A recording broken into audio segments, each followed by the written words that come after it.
Hey everyone, it's Dr. K. So RPE means rate of perceived exertion. You know, the RPE scale allows for daily changes in your training and your programming. So it allows you to push harder on days where you're feeling really good, and it allows you to kind of back off whenever you feel sluggish or tired or maybe you're overtrained. So, you know, as healthcare providers, we kind of learn the RPE in terms of cardiovascular output. So, you know, during aerobic exercise like running and jogging and sprinting, you know, we actually use a scale called the Borg scale. And it's rated on a 6 to 20 scale. And the rating is basically supposed to correlate with your heart rate. So if you went out running and you started running up and down the hills and, you know, you were to kind of at that point, you know, take a step back and assess yourself, you'd ask, hey, like, what's my number? And whatever number you threw out, you'd basically add a 0 to that number after it. And in theory, that's what your heart rate is. So for example, if we were running up and down those hills and we threw out the number 12, we just basically add a 0 to the 12 and you'd quickly get a gross estimate, just a basic estimate of what your heart rate is. So you'd be at 120 beats per minute. Now, for strength and conditioning, we can use a modified version of that same scale, but we use it on a 1 to 10 scale.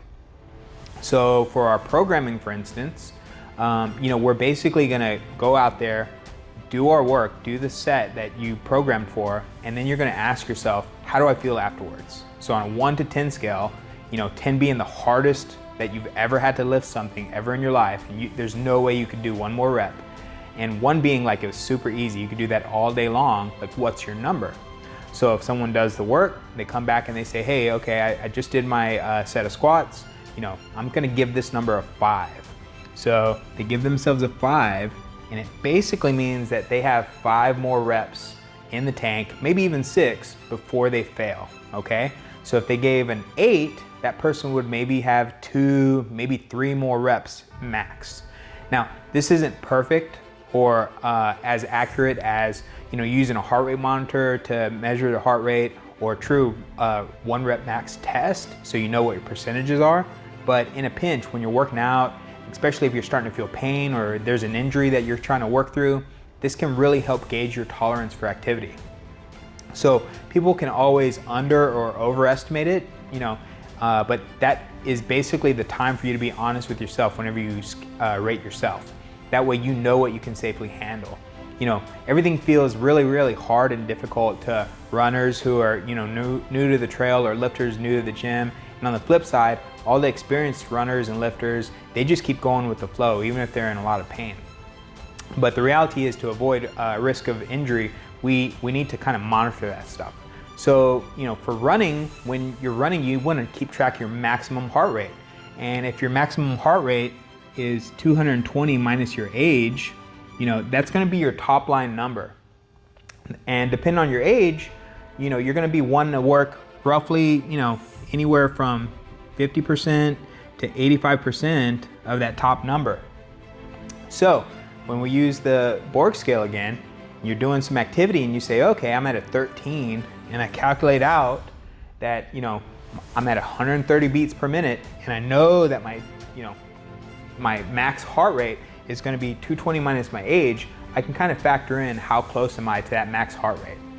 Now, if somebody does a max set, max effort bench press or lunge or squat, whatever it is, and they ask themselves on a 1 to 10 scale, like, what's that number?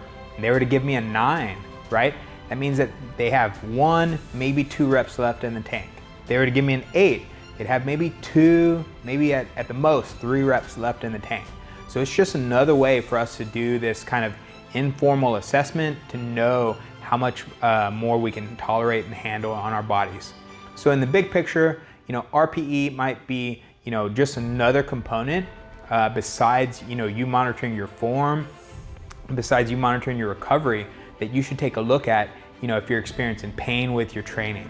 You know, if you're running, if you're lifting, and you're training through an injury, you might want to be aware of the RPE that you've been training at, and also the RPE of where you can actually tolerate those challenging activities. So you may want to like kind of adjust your programming instead of just consistently training to failure all the time, training for distance all the time. So RPE would be one of those tools in your box to help you keep track of that. I hope this was really helpful for you, and what I would tell you to do is try it out. If you get stuck or have questions, just let us know. Stay strong, inspire.